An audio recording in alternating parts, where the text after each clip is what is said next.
Hi there, I am Kululwa Muthwa and welcome to Property Market Moves.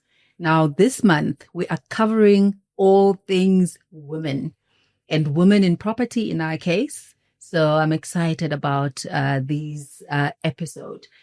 And today I'm not flying solo because it is Women's Month. We're sitting with the SAIBPP Women's Forum. Yes. Hi, I am Pholoso Futhane. Uh-huh. I am a property valuer by profession. Okay. And I'm also a developer. And I'm also part of the Women's Forum. Yeah. Awesome. Thank you, Yes. Pholoso. So you and I are just going to have fun. Yes. Having a conversation with this lady. Our guest is Ipeleng. Hi, Ipeleng. Hi, Kululwa. How are you? I'm well, thanks. How are you? I'm good. So tell us, who is Ipeleng? So Ipeleng is, firstly, she's a daughter, the last of 7 girls. Yeah. Ooh, 7. Last of 7 girls, yes. I often wonder, how did our moms do it? You know? Yeah? So, she's an aunt of many children. And she's a property practitioner, candidate valuer now, and the director of KMI Property Group. Okay. And thank you for having me. Yeah, and then thank you for joining us. So tell us then, because and we're spotlighting some of the ladies who are part of our Aspiring Women Developers program. You've just mentioned that you are a developer. Yes. I mean, how is the industry? When do you find a lot of women developers? No, I think this industry is very men dominated. And we are still struggling. We are still creeping in, and it's not easy for us. But I think we are heading to the right direction with 1 foot. Well, that 1%, I think we are.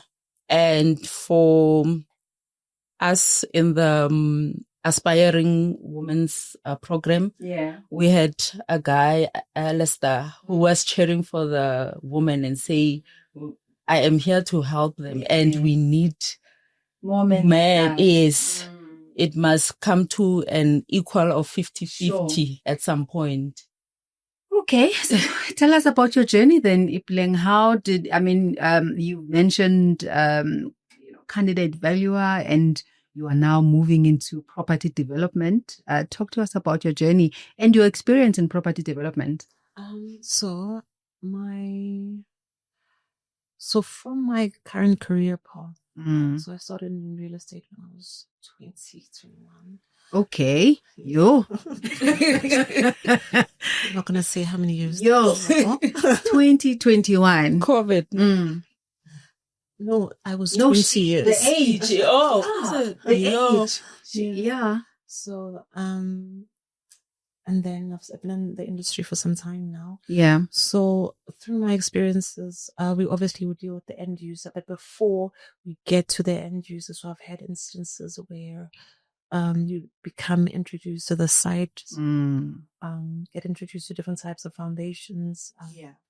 We were one of the first groups to develop here, and so it's on a large scale, only on sectional titles. Okay. So there were different skill sets that I became exposed to: credit, rehabilitation, just dealing with how do I put this? Dealing with new entrants to the market. Okay. As well as different stakeholders that we deal with. Yeah. So I think my journey with regards to property development started there. And then with time, it also became an interest.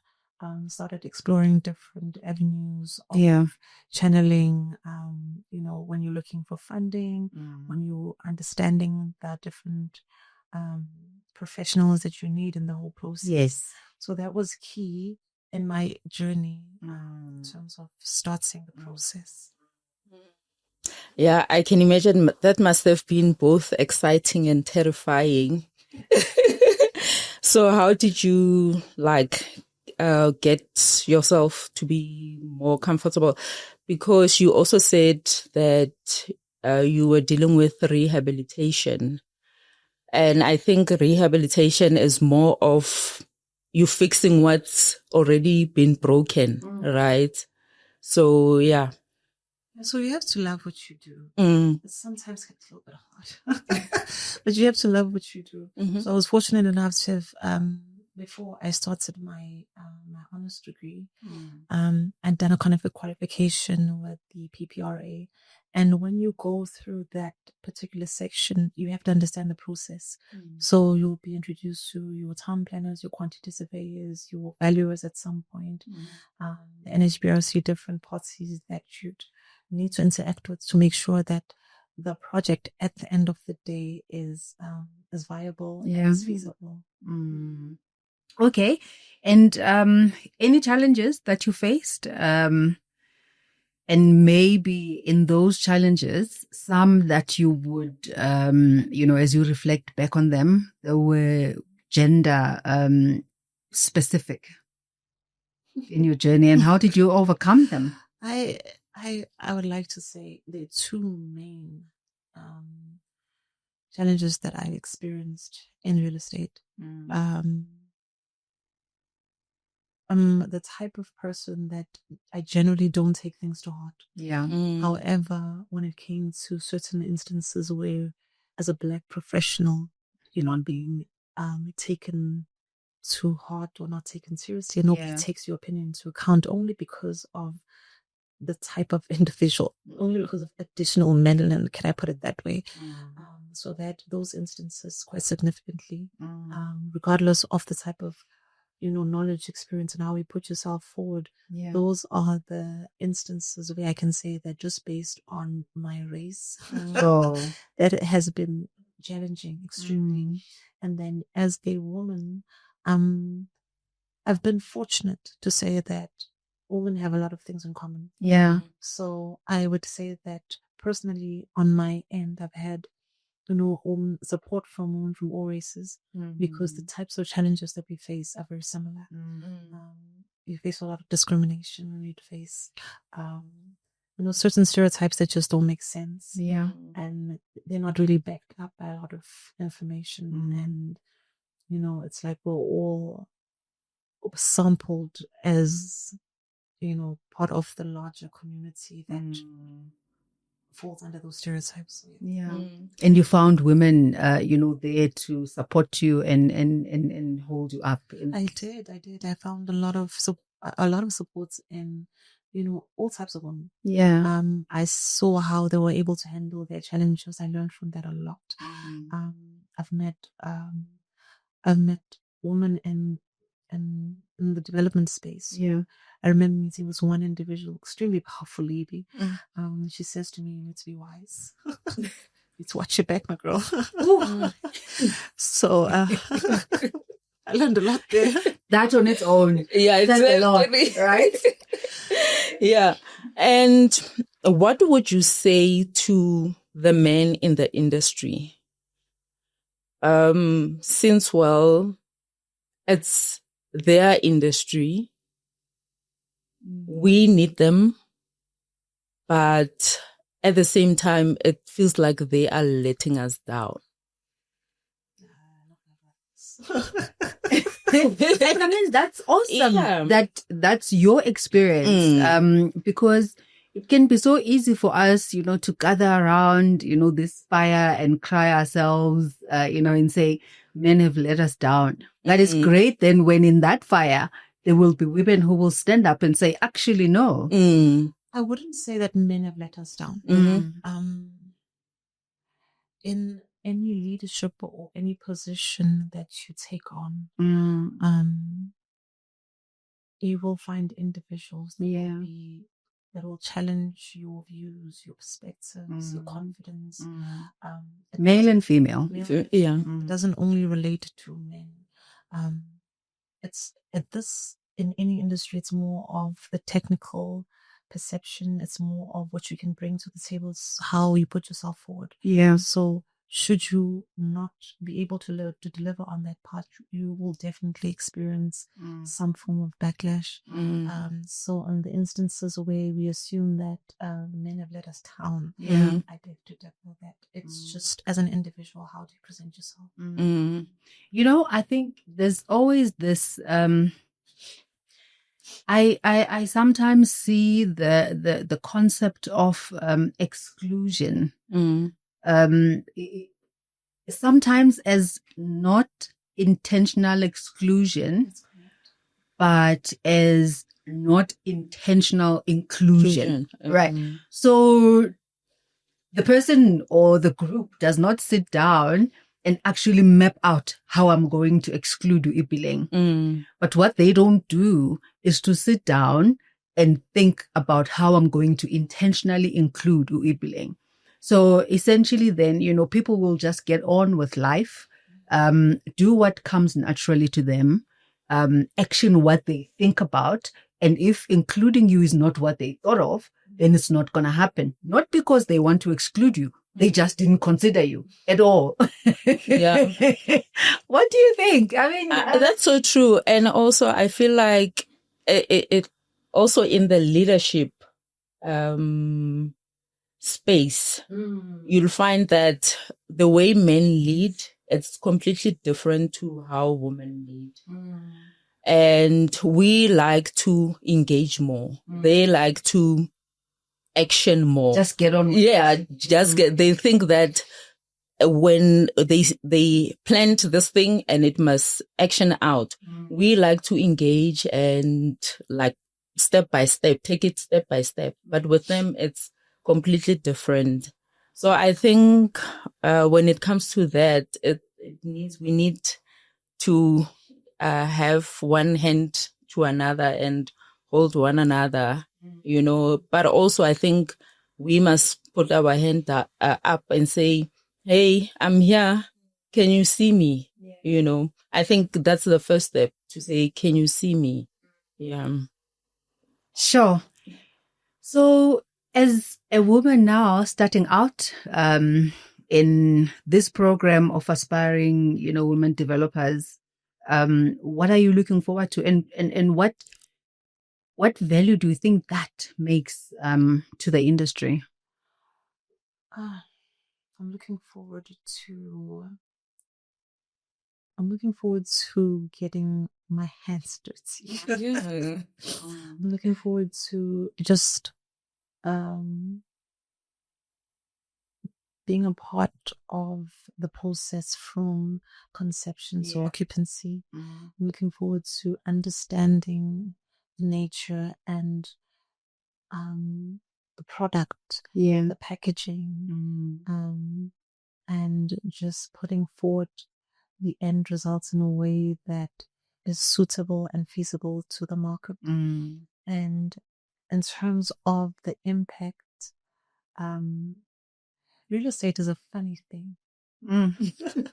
It's a funny thing because when you understand the nature of property, if you put aside the asset class properties and you look at the nature of real estate, if you understand the root and the indigenous nature of real estate, you understand how it is that we are in this space today. So I think the contribution and the understanding of just getting to the end is greater than what we're doing here. So we'll be impacting a lot of communities. We'll be introducing dreams to people who have never dreamt before. And I think that's the joy of real estate. Sure. And how does it feel for you to be part of this? Because I know it started from this is your baby. You know, and I think what is great about it is, so the, you know, people who are in development, will generally own the end product, right? Some develop and then they sell, you know, and then they move on to the next project. But you actually get to own, you know, property. And we're hoping that whilst there may be some who will be the developer, who develops and sells and moves on to the next project, that we will also have, in the cohort, some developers who will actually own, these properties, these assets that they'll be developing, and be a part of, the life cycle. And I think the idea then of having more women, actually stepping up and becoming owners, becoming landlords, really owning real estate. I think for me, when you think about belonging, right? Before even the economic, aspect of it. But when you are belonging to a place, you are rooted in it, you actually own a part of it, and what better way to own a part of your country than owning land, than owning buildings, and you're actually a landlord. So it's quite exciting that we will have more women who have an opportunity to actually become, owners. I think the exciting part is being the first, the trial, the trial and error, Yeah. That's exciting because there's a lot of learning for all parties. There's a lot of learning for the mentees. There's a lot of learning for the mentors. There's a lot of learning for the owners of the program because, we are all figuring it out. Exactly. But yeah, man, it's exciting how it's shaping up. And honestly, when you see ladies who are so committed, they are all in. What more can you ask for? Definitely. What more can you ask for? Yeah. So, Women's Month. I mean, we do it every year. We celebrate Women's Month in August. What does it mean to you? I'm the last of 7 girls.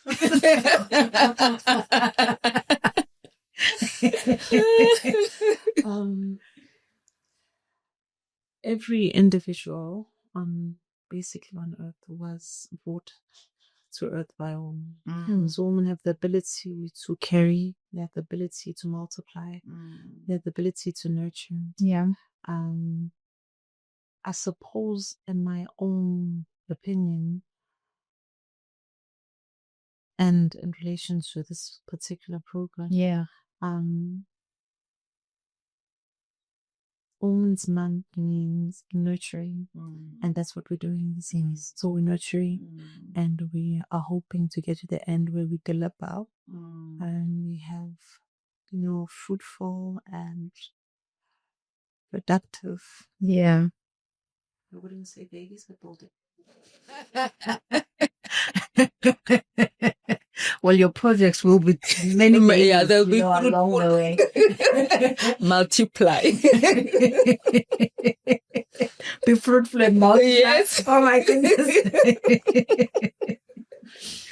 And what does Women's Month mean for you? I think, and I mean, I know that sometimes we will, often have a negative outlook on these events, right?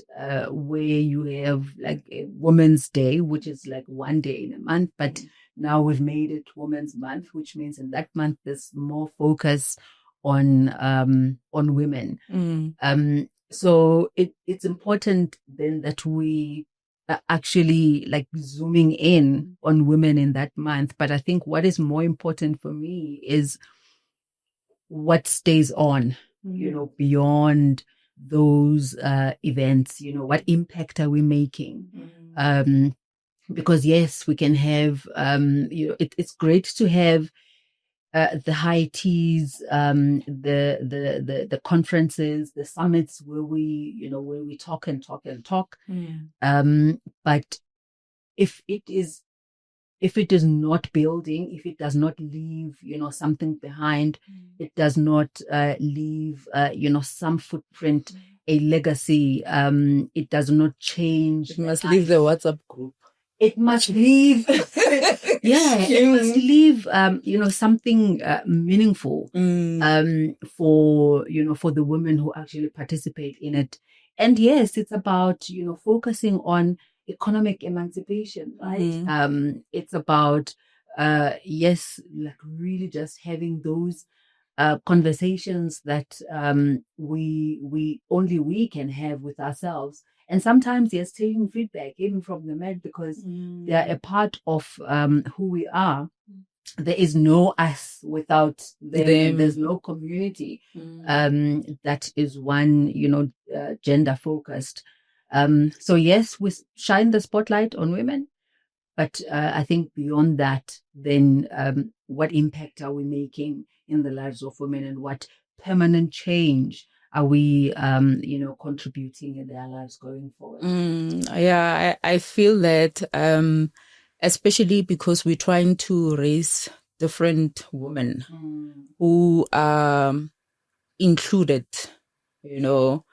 and I'm not discrediting the power and the strength and that women have, but then we're also saying to those that are soft, it's okay to be soft, We're not only looking at the strength and being strong, but it's okay to come as you are, you are included, you are part of this table. It's not only those who are shining or who have made it, but those who are struggling, come as well. You are part of this table.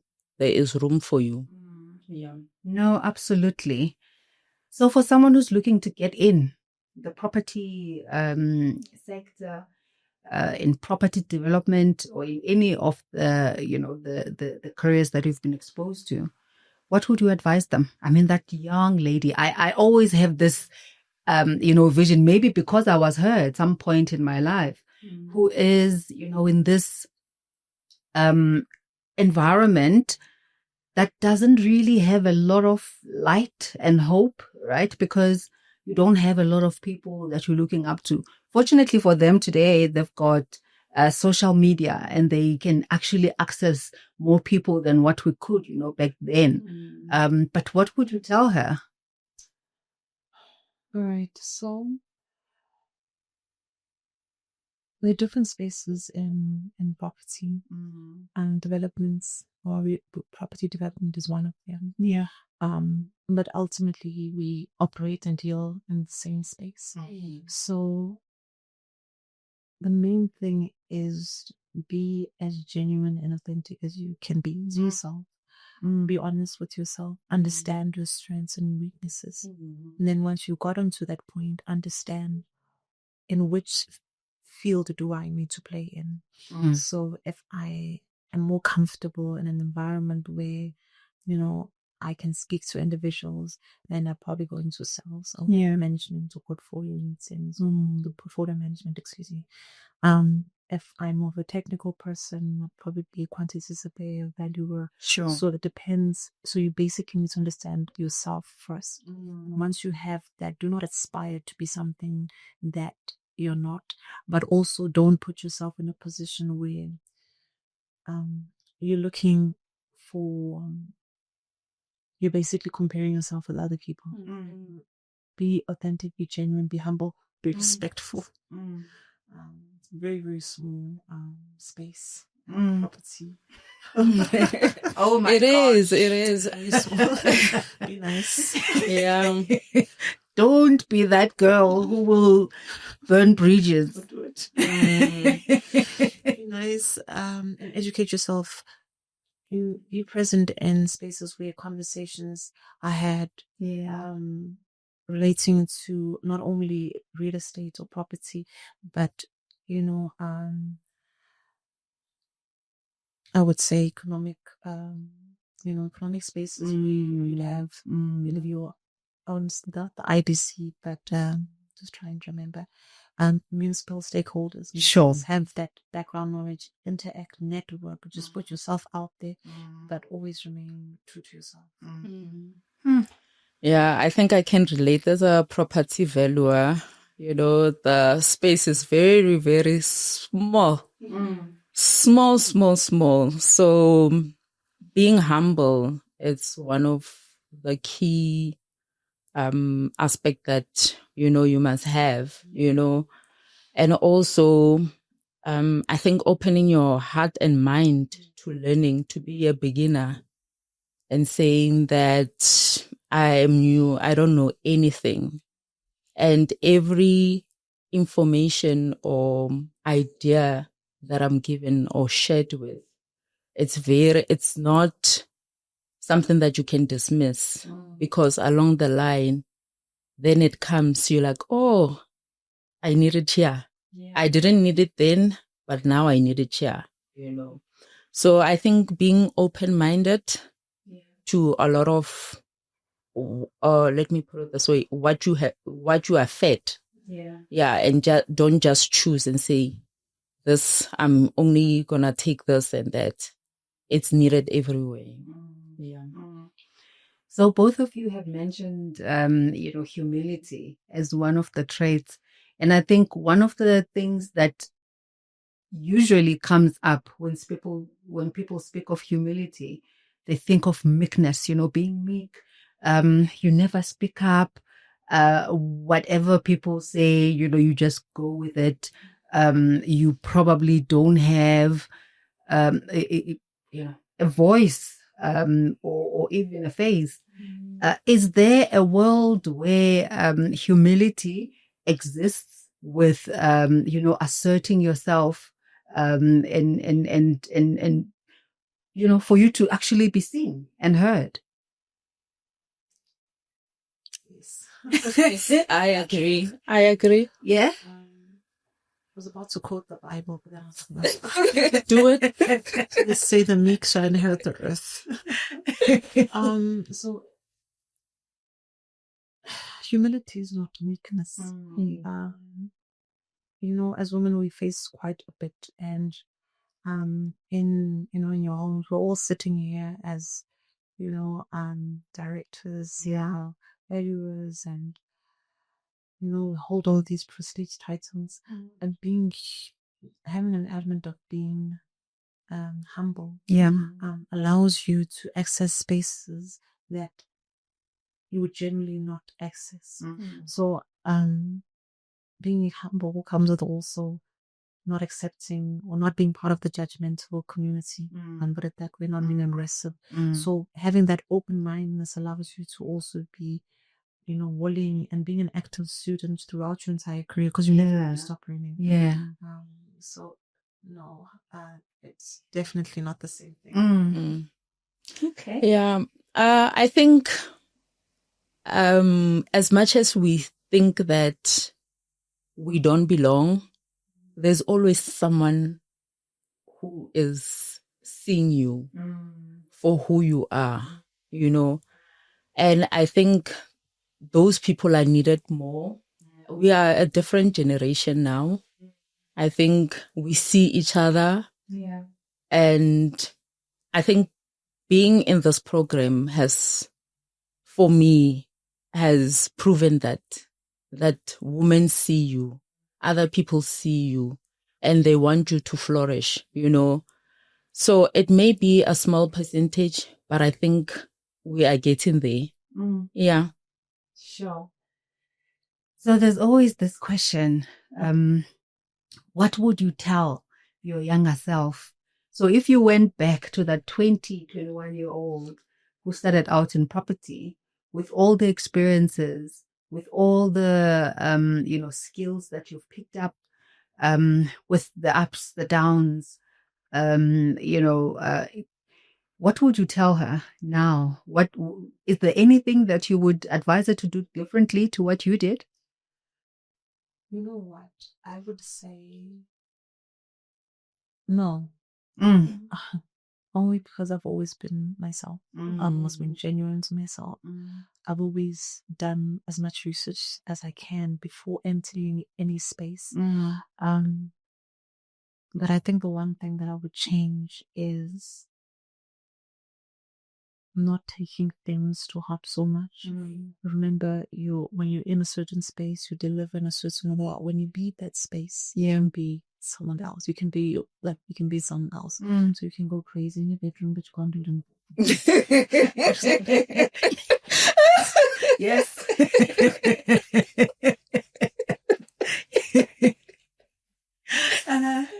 So that's the one thing that I would remember. But other than that, I've just been be genuine and do your research. Learn as much as you can. And don't be afraid. I think I remind myself that every day. The fear of both, as the Peshwal says. Don't be afraid. You're doing good. Keep going. And you, Kululwa, as a woman in leadership, you have been climbing the ladder for such a long time, I think what I would tell her is, don't be so hard on yourself. Yeah. We all need that. I think I would tell her that don't be so hard on yourself, because I think she was.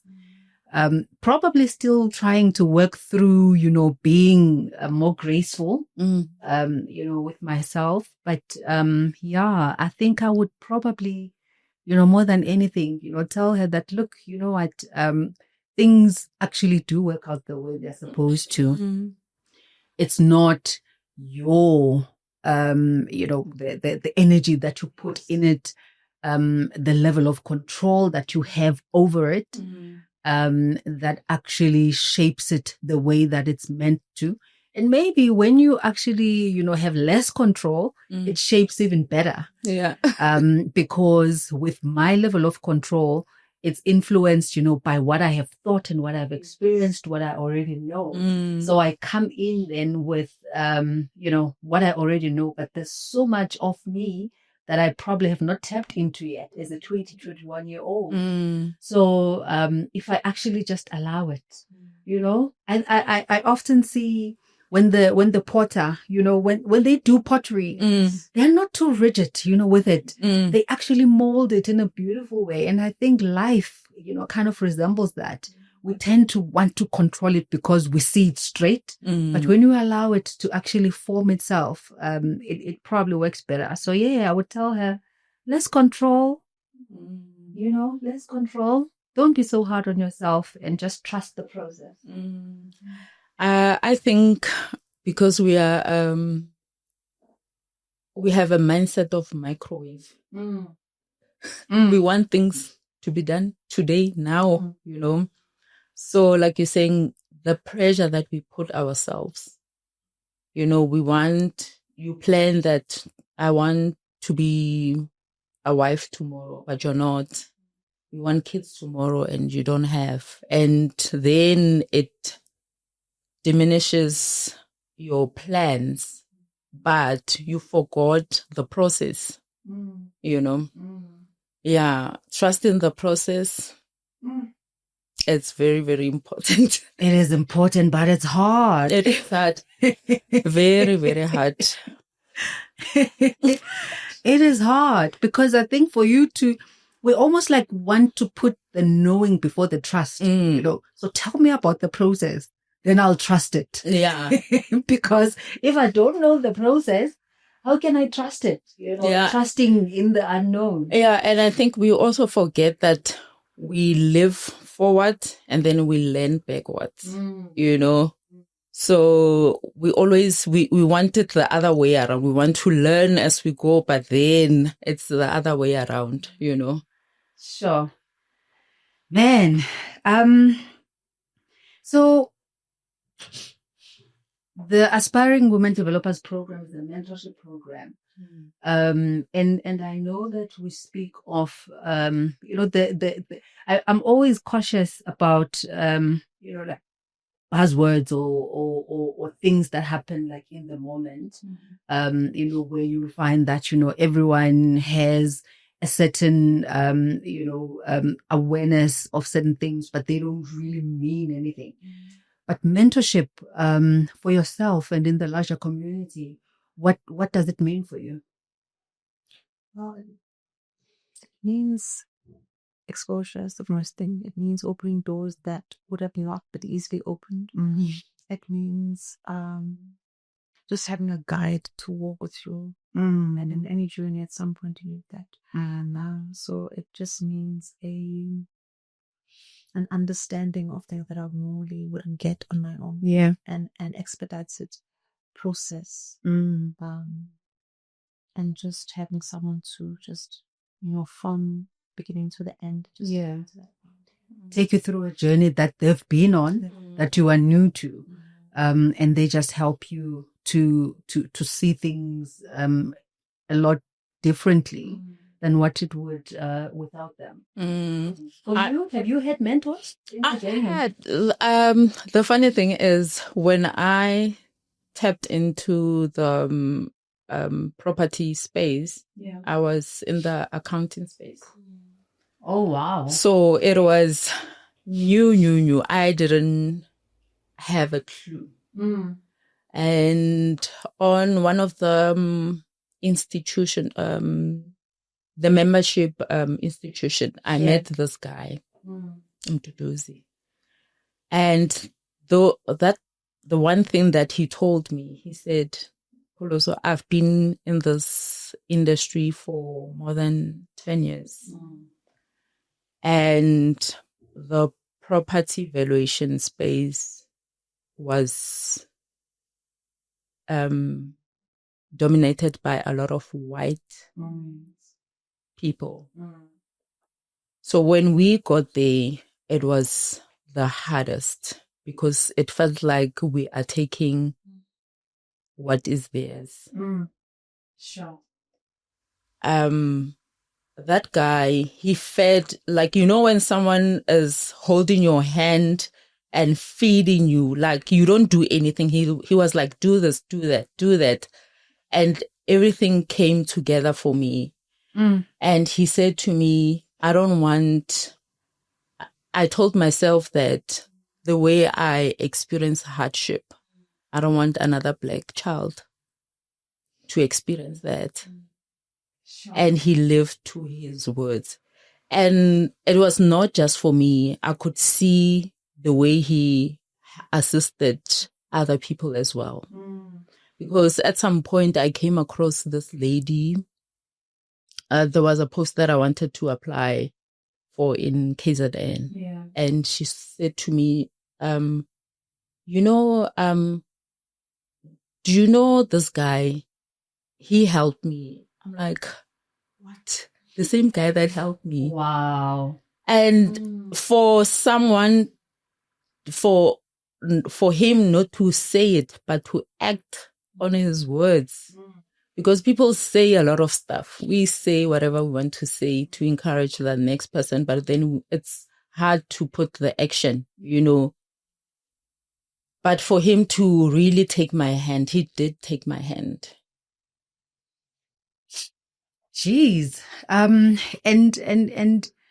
so, and I guess it goes back to, one of the first things that you said, that our experiences are different, like her experience, probably. So she actually mentioned an experience about men, and now she's just spoken to a man, right? Who changed her life. Yeah. Who changed her life.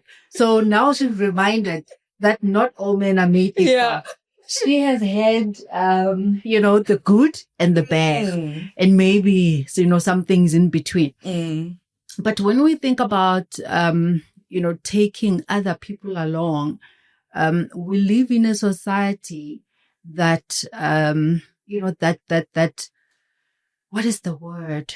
That is so internally focused, right? When I, do anything, when I chase, and maybe not because I don't want other people to also get it, but I'm just focusing on my own race. And it's a race of one. I'm focusing on getting myself to that point and that point, without really paying attention to, helping others to navigate, around some of the pitfalls that I experienced in my chase.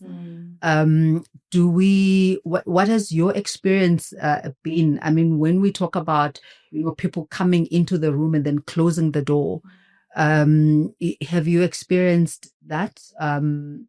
Several times. Several times.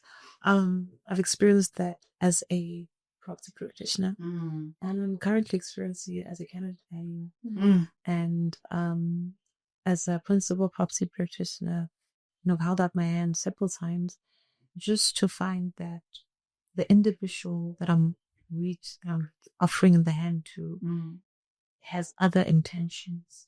So I want to build you and I want to assist you to grow. Yet, people are very strange. People are very strange. Very complex creatures. So, so you'd find that because you're assisting someone, at the end of the day, you always get to a point where it's like, internally, I can do better. Let me shut the door. But that's not the right way. And it's not wise to do that because human beings are social creatures of all. So I've had experiences several times. Sure. Several times. Jeez. So, Pholoso, we are multifaceted, as individuals.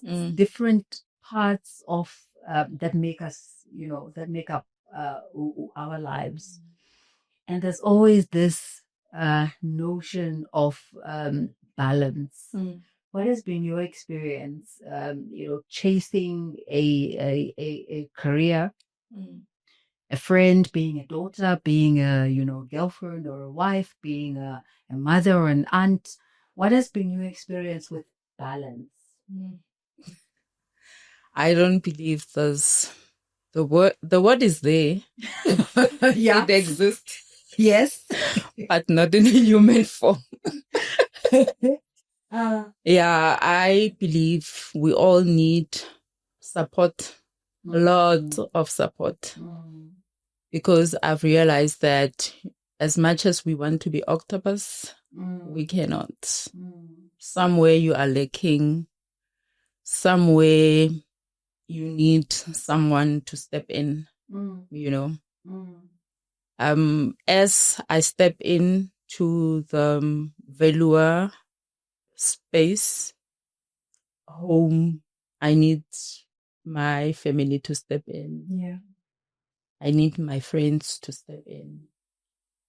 They are suffering, but somewhere I am flourishing, So the importance of having support is very, very important for me. And I think we glorify working hard so much. I'll sleep when I'm dead. But 5 a.m. club, 3 a.m. club. Exactly. We glorify working hard and showing up. But sometimes means no. Sometimes means I'm going to rest. And rest doesn't mean that you are at home and your laptop is on. Rest must be rest. Have a day where you do nothing. A pajama day where you wake up, you eat. Are you feeling guilty? She was. So, I'm listening to what she's saying, and this word FOMO is coming up in my head. Like fear of missing out. Yeah. It's real. Yeah, it is. How do you?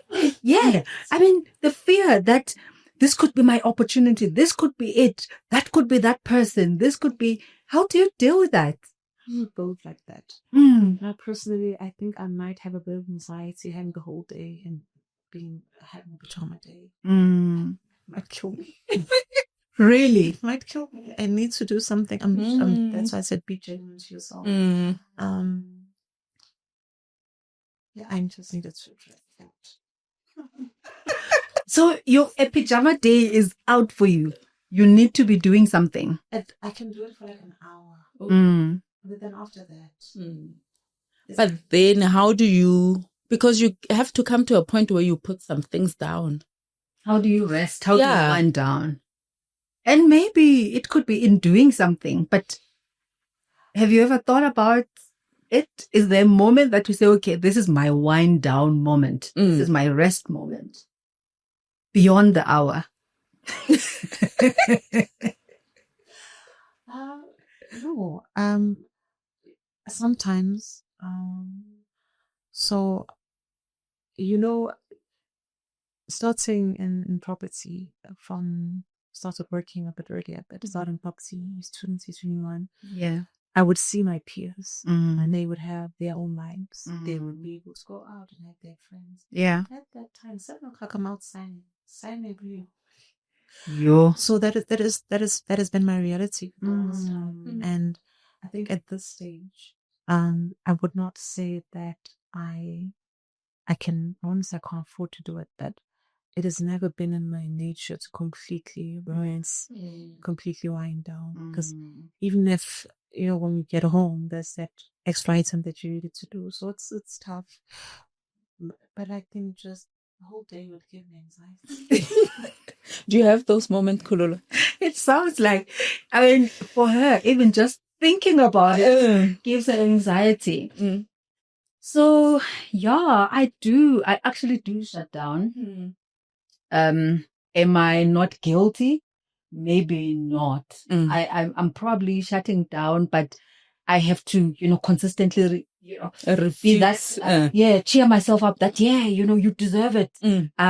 But it's like you're making a bad decision. Ahead, what should I be doing? And especially when you see the phone buzzing, people want something, from you. And I'd be like, no, I'm not doing it. I'm not coming. I'm not accepting that invitation. And I think that, I think the more I do it, the more natural, it begins to feel.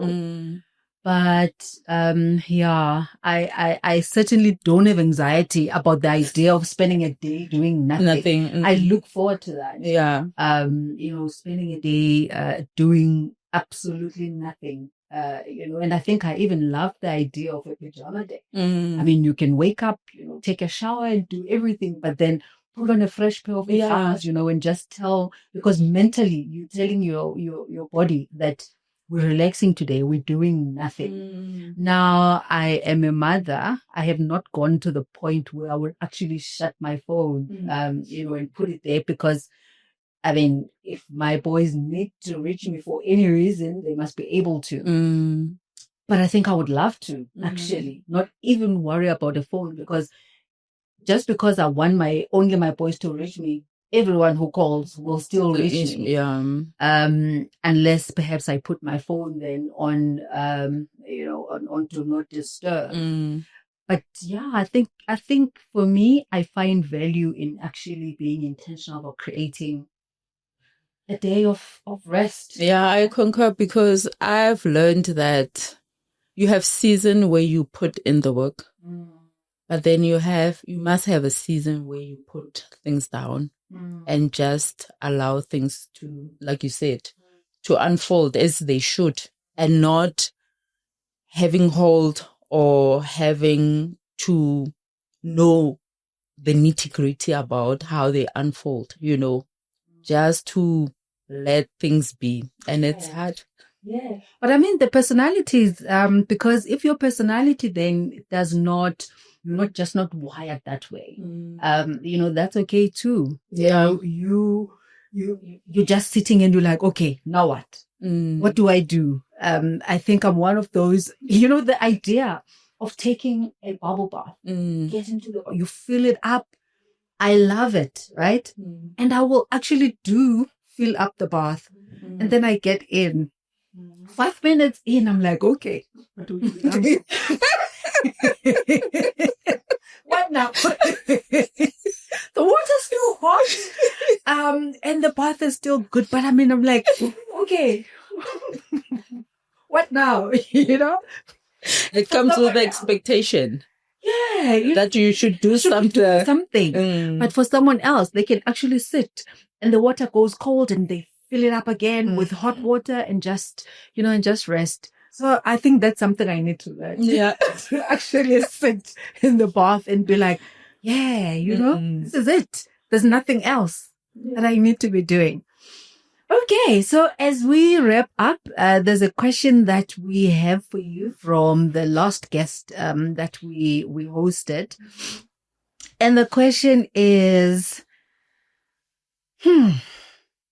we focus on women to a point that we have got Women's Month. I know that even when we're looking at the SAIBPP 100, We've got, a women leaders program, category. And then we will have like generic, leader categories that will include both men and women. Do you think we're doing too much for women, or maybe not too much for women, but too little for men? Yes and no.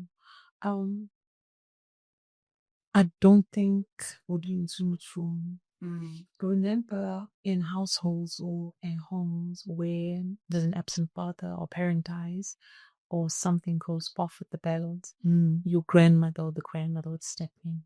Grandfather. So that individual will carry her weight, her children's weight, and her grandchildren's weight. So those people need to be celebrated and they need to be acknowledged. One day, you'll be grandmother and I'll be grandmother. Oh my God. Gonna spoil them or Watsons. And I hope that one of them is a girl, Lord, because I only have boys. So we carry that weight as well. Men are lucky to have been born with. I wouldn't say it's a glory, but when boys are born, they're already put on a pedestal because they carry on the bloodline, and that's vital in any home right across. So we're not doing too much for them, but we wouldn't say there aren't any forums or any entities that support men. They are out there. So it's up to an individual to get acquainted with those activities, and also men, or most time, would probably get to a stage where they're that confident in themselves that I'm here because I go like homes. I have someone supporting me.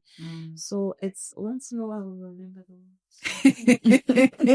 Okay. And your parting shot? Yeah, I think the girl child has been left for a long time.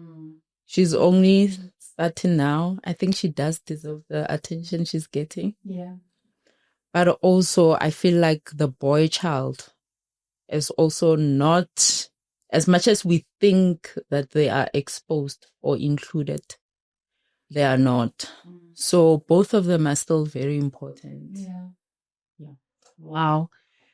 Well, that was our conversation today, and I hope that you have picked up, some nuggets along the way to, shape you and to guide you as you grow in your path. Thank you for joining us, and thank you, ladies. Thank you. Thank you so much.